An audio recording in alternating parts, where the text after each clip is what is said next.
மெல்ல மெல்ல தாளம் தட்ட மக்களும் சம்மதத்தை தருமோ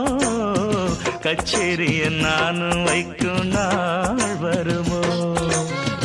அஞ்சு வீரர் கோலம் போட அச்சம் என்ன மிச்சமின்றி விடுமோ அந்நாடந்த ஆசை என்னும் நோய் வருமோ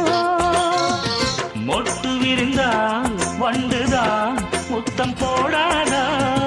முத்தம் விழுந்தால் அம்மம்மா வேக்கம் கூடாதா கட்டி பிடிச்சிருக்க மெட்டு படிச்சிருக்க எனக்கு ஒரு வரம் கொடு மடியினு இடம் கொடு சின்ன சின்ன செய்தி சொல்லி